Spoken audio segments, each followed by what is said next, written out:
राम राम. राज्य सरकारने आणि केंद्र सरकारने शेतकऱ्यांची अक्षरशः थट्टा लावलेली आहे.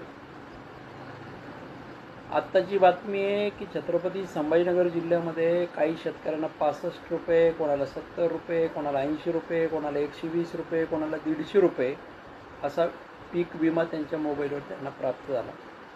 आणि ही रक्कम काढण्यासाठी तुम्हाला बँकेमध्ये किमान 1000 रुपये बॅलन्स ठेवावा लागतो. गेल्या 2-3 वर्षापासून अक्षरशः केवळ आणि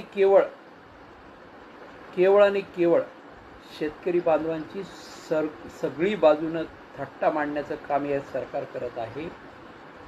कारण एकतर शेताच्या मालाला भाव नाही आहे, माल उत्पन्न घेण्यासाठी लागणाऱ्या ज्या काही फवारण्या असतील, खते असतील, बियाणे असतील, डिझेल आणि पेट्रोलचा भाव वाढल्यामुळे ट्रॅक्टरचा मशागतीचा खर्च असेल, रोजंदारीवर आणलेली माणसं असतील, याचा सर्व खर्च गगनाला भिडलेला आहे. यांची भाव गगनाला भिडलेले आहे.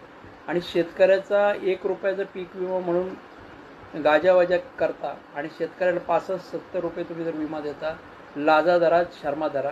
जर शेतकऱ्यानं जर पिकवलं नाही तर तुमच्यावर काय डांबर खायची वेळ आल्याशिवाय राहणार नाही, हे लक्षात ठेवा.